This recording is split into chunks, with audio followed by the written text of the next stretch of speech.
It's August 9. Significant I note date. Today marks exactly 5 months of existence of a Fighting for Ukraine podcast. Its very first episode came out on March 9, when Russian troops were still standing near Kiev.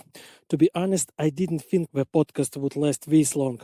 It seemed to me that the victory would come very soon, that in a couple of weeks the Russians would understand that they would never take Kiev, Kharkiv or Odessa and would leave our land. But everything turned out to be completely different. The war has been going on for months, getting more and more violent, and Fighting for Ukraine has more than 90 episodes.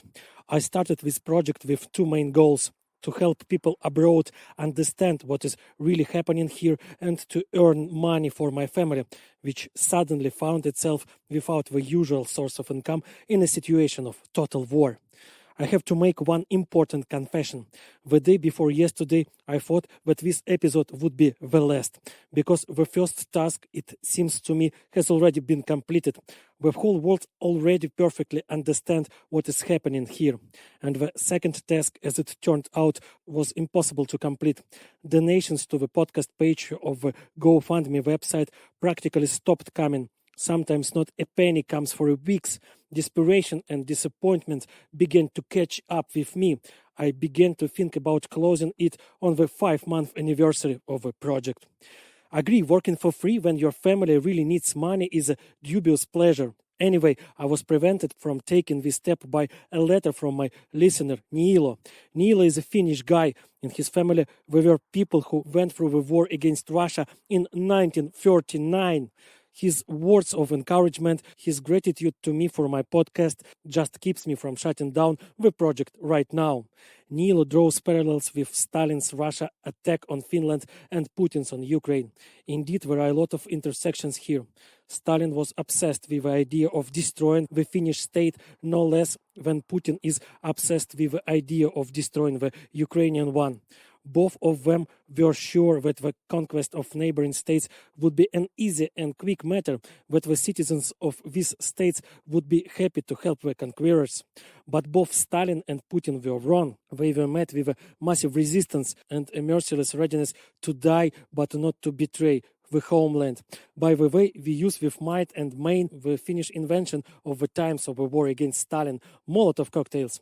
Rather, they were used in the early stages of the war, when there were still few modern anti-tank weapons. And they have been very successful. For example, in Sumy, the Russian offensive in the first days of the war was stopped largely thanks to the bottles of the Molotov cocktails, which were simply thrown at Russian armored vehicles. In the first weeks of the war, in the border areas, there were whole flying squads of hunters for Russian vehicles, brave local guys in cars, often old rusty Ladas, in the trunks of which there were whole boxes of Molotov cocktails.